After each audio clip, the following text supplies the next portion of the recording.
So ഇപ്പം നമ്മൾ clueless ആണ്. മിസ്സിംഗ് കേസസിൻ്റെ ഒരു ലിസ്റ്റ് എടുത്തിട്ടുണ്ട് മാം. എൻ്റെ ഒരു ഇൻറ്റ്യൂഷൻ, ഇങ്ങനൊരാൾ മിസ്സിംഗ് ആയത് നമ്മുടെ പോലീസ് സിസ്റ്റത്തിൽ എവിടെയും റിപ്പോർട്ട് ചെയ്യപ്പെടാതെ സൊസൈറ്റിയിൽ പ്രത്യേകിച്ച് ഒരു ഇമ്പാക്റ്റും ഉണ്ടാക്കാതെ കടന്നുപോയിട്ടുണ്ടാവുന്നതാണ്. സത്യ, പലപ്പോഴും നമ്മൾ പോലീസുകാരുടെ രക്ഷയ്ക്കെത്തുന്നത് ഇത്തരത്തിലുള്ള ഇൻറ്റ്യൂഷൻസ് ആണ്. തൻ്റെ ഇൻറ്റ്യൂഷൻ ഈ കേസിൽ നമ്മളെ രക്ഷിക്കട്ടെ. മറ്റൊരു ഇൻട്രസ്റ്റിംഗ് ഒബ്സർവേഷൻ ഉള്ളത് നമുക്ക് കിട്ടിയ തലയോട്ടിയിലാണ് മാം. അതിലെ എല്ലാ പല്ലുകളും കൊഴിഞ്ഞു പോയിരുന്നു എക്സെപ്റ്റ് വൺ ടൂത്ത്.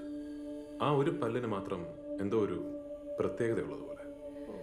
സാധാരണ അങ്ങനെ വെള്ളത്തിൽ കിടക്കുകയാണെങ്കിൽ പല്ലുകൾ കുറച്ചു കാലം കഴിയുമ്പോൾ പൊഴിഞ്ഞു പോകും. അങ്ങനെ പൊഴിഞ്ഞു പോകാത്ത പല്ലുകൾ ചിലപ്പോൾ പ്രോസ്തറ്റിക് ടീത്ത് ആവാം. ഡീറ്റെയിൽ ആയിട്ട് അറിയാൻ നമുക്ക് ഫോറൻസിക് ഓഡന്റോളജി ഒന്ന് ട്രൈ ചെയ്താലോ? ദർസ് എ പോസിബിലിറ്റി. മാഡം, ഒരു ഓഡന്റോളജിസ്റ്റ് ഉണ്ട്, an academician from Chennai, doctor Adavan Padmanabhan. അദ്ദേഹത്തെ നമുക്ക് ഇപ്പം തന്നെ കണക്ട് ചെയ്യാം. Ma'am, I think it's better that I go and meet him in person. That's better. So നമ്മൾ തുറക്കാൻ പോകുന്നത് ഒരു പാൻഡോറാസ് ബോക്സ് ആണ്. അറിയപ്പെടാതെ തണുത്തുറഞ്ഞു പോയ ഒരു മിസ്റ്റീരിയസ് ഹോമിസൈഡിന്റെ പാൻഡോറാസ് ബോക്സ്. ഇങ്ങനെ വലിച്ചു വാരി ഇടാനാണെങ്കിൽ ക്രയോൺസിന് വാങ്ങിച്ചു തരില്ല കേട്ടോ ചിന്നു.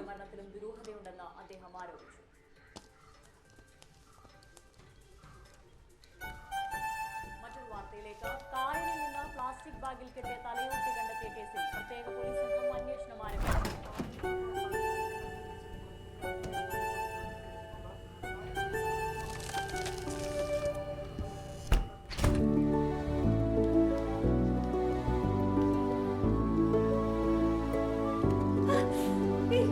കളിക്കല്ലേ അമ്മ എപ്പോഴും ഭയങ്കര ചൂടിലല്ലേ? അപ്പൊ മോള് തണുപ്പിച്ചതാ.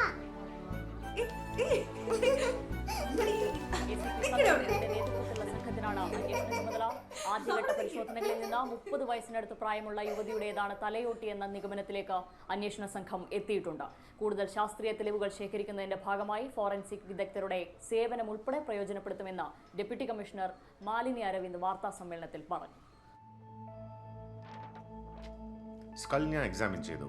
യുനോ, ഫിംഗർ പ്രിൻറ്റ്സ് പോലെ തന്നെ വളരെ യൂണിക്കാണ് ഓരോരുത്തരുടെ dental patterns. Recently European journal of internal മെഡിസിനിൽ വന്ന ഒരു സ്റ്റഡിയിൽ കണ്ടതാണ്. അഡോൾഫ് ഹിറ്റ്ലർ മരിച്ചിട്ടില്ല.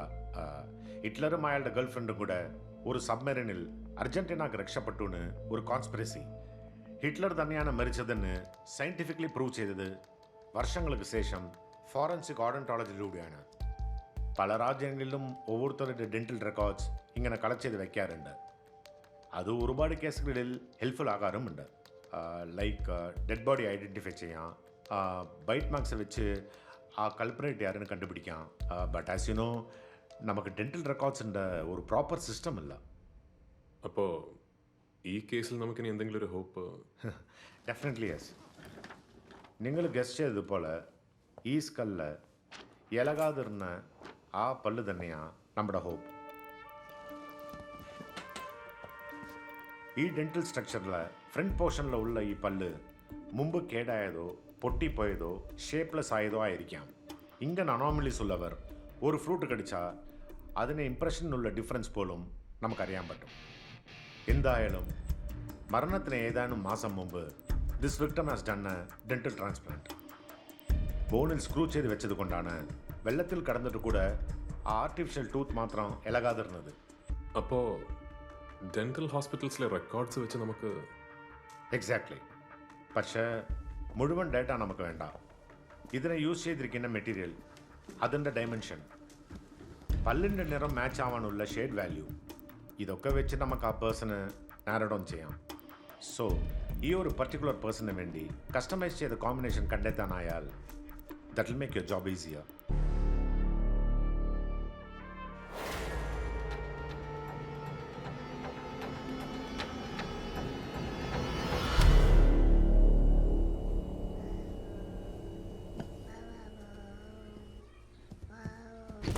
ചിന്നു, നിന്നോട് എത്ര തവണ പറഞ്ഞിട്ടുണ്ട് എന്തെങ്കിലും കഴിക്കാൻ എടുത്താൽ കഴിച്ചിട്ട് ഫ്രിഡ്ജിൽ വെക്കാൻ പാടില്ലാന്ന്?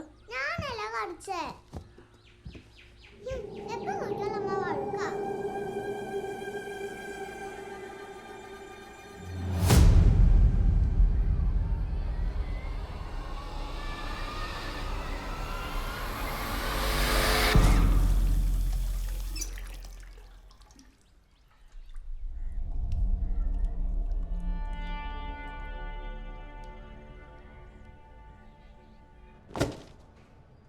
27 ഡെന്റൽ ഹോസ്പിറ്റൽസ്. ആ ഹോസ്പിറ്റൽസിലേക്ക് പ്രോസ്തറ്റിക് മെറ്റീരിയൽ സപ്ലൈ ചെയ്യുന്ന 13 ഡെന്റൽ ലാബ്സ്.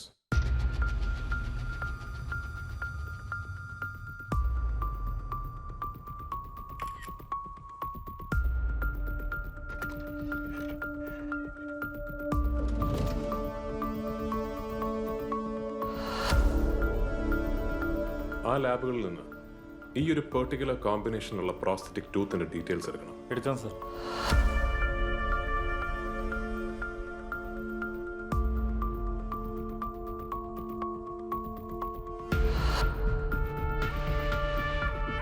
പേഷ്യന്റ് ലിസ്റ്റിലുള്ള ഓരോരുത്തരെയും കോൺടാക്ട് ചെയ്യണം.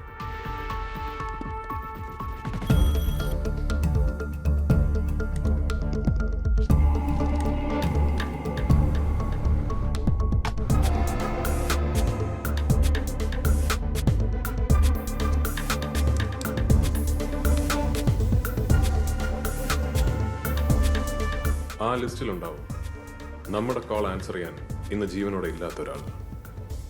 The victim. എടാ നിനക്ക് എപ്പോഴെങ്കിലും ഈ നമ്മുടെ സെൻസസിനപ്പുറമുള്ള അതീന്ദ്രിയ ശക്തികളുടെ പ്രസൻസ് ഫീൽ ചെയ്തിട്ടുണ്ടോ? യു മീൻ ഈ പ്രേതം, ഭൂതം, പിശാജ് അതുപോലെ എന്തെങ്കിലും?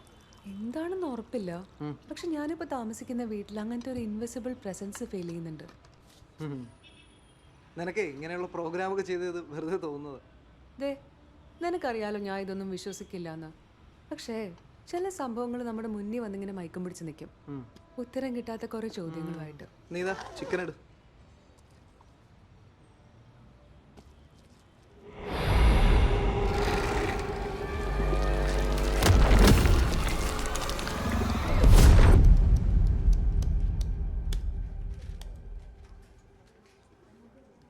നമ്മളിലേക്ക് എത്തുന്നവരെ ഇത്തരം ഇൻസിഡൻസിനെ ഇല്ലോജിക്കലെന്നോ കുക്ക്ഡപ്പ് സ്റ്റോറീസ് എന്നൊക്കെ പറയാം.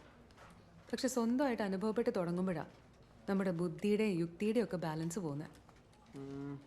ഇവിടെ ബീച്ചിനടുത്തൊരു സ്ത്രീ ഇല്ലേ ഈ ആത്മാക്കളൊക്കെ ആയിട്ട് കമ്മ്യൂണിക്കേറ്റ് ചെയ്യുന്ന? എടാ അന്ന് നമ്മളൊരു ഇൻ്റർവ്യൂവിന് ട്രൈ ചെയ്തിട്ട് നടന്നില്ല, ഓർമ്മയുണ്ടോ? സാറ സക്കായി ആണോ? ആ തന്നെ. നമുക്ക് അവിടെ ഒന്ന് പോയാലോ?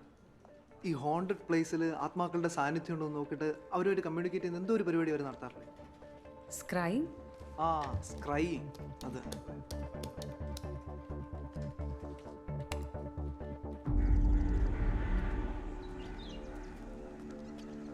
ഹായ് സർ, ഞാൻ മേധ, ഇത് ആസിഫ്. ഹായ്. ഹലോ. ഞങ്ങളാ വിളിച്ചത്. Okay, please come.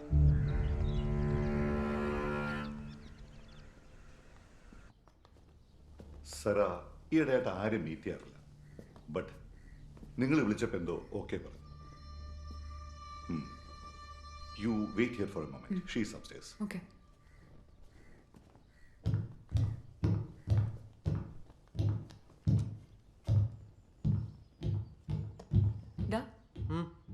ഇതാ DXing ചെയ്യുന്ന ആൾക്കാർ യൂസ് ചെയ്യുന്ന റേഡിയോ. DXing? അതെന്തോ സാധനം? DXing എന്ന് വെച്ചാൽ ഡിസ്റ്റന്റ് ലിസ്ണിംഗ്. ഈ ദൂരെയുള്ള റേഡിയോ ഫ്രീക്വൻസീസ് ഒക്കെ ട്യൂൺ ചെയ്തേക്കുന്ന പരിപാടി പുറത്തൊക്കെ പോപ്പുലർ ഹോബിയാ. ബെസ്റ്റ്. ഇവിടെ ഉള്ളതേക്കാൻ തന്നെ സമയമില്ല അപ്പോഴാണ്. മേധ, കം.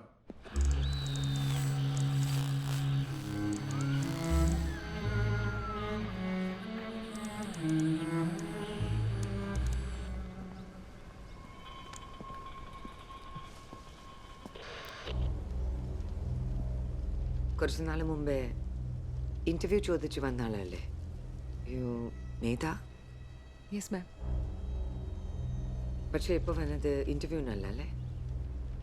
മറ്റൊരു കാര്യത്തിനാ, പേഴ്സണലായിട്ട് മാമിൻ്റെ ഹെൽപ്പ് ഒന്ന് വേണം. Help? How can I help you?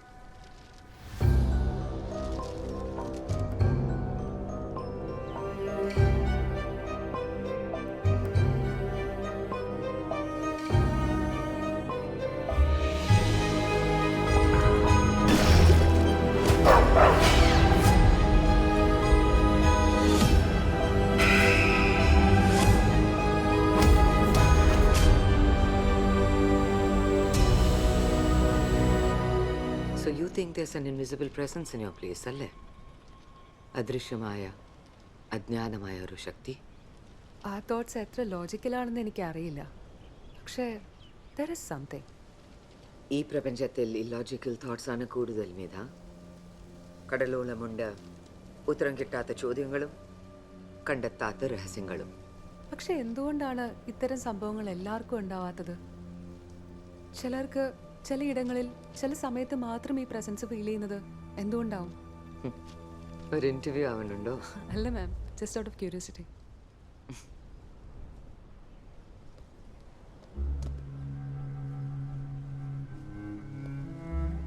നമ്മൾ കാണാത്ത ഒരുപാട് തരംഗങ്ങൾ നമുക്ക് ചുറ്റുമുണ്ട്. Like these radio waves. കൃത്യമായ ബാൻഡ്വിത്തിലേക്ക് എത്തുമ്പോൾ അവ ശബ്ദിച്ചു തുടങ്ങും. മെസ്സേജസ് ക്ലിയർ ആവും.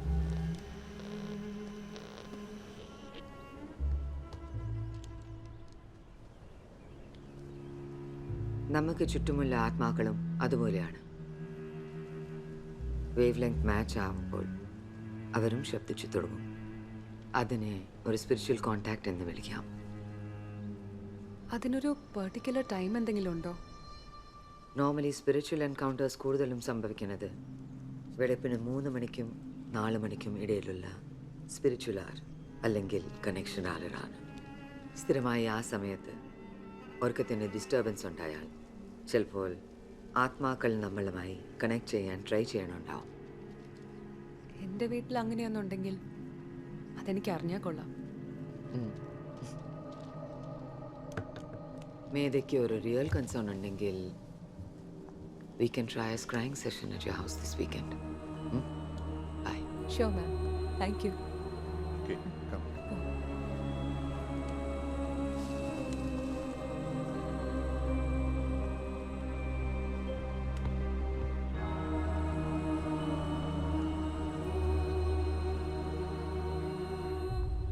എനിക്ക് തോന്നുന്നു എൻ്റെ വീട്ടിലെ ആ മിസ്റ്റീരിയസ് പസിലിൻ്റെ സൊല്യൂഷൻ ഇവർക്ക് അറിയാമെന്ന്. അപ്പോൾ ഈ വീക്കെൻഡോടെ സംഭവം എന്താണെന്ന് നമുക്ക് മനസ്സിലാവും അല്ലേ? പിന്നെ ആ ചന്ദ്രേച്ചി നാട്ടിലേക്ക് പോകണമെന്നും പറഞ്ഞ് അങ്ങനെ ഇരിപ്പാ. അടിപൊളി. ഒരു കണക്കിന് അവർ പോകുന്ന നല്ലത്. അതെ, വണ്ടി ഇടും. എന്നാ ഇന്ന് തന്നെ അവരെ പാക്ക് ചെയ്തു. അതാ നല്ലത്. ആ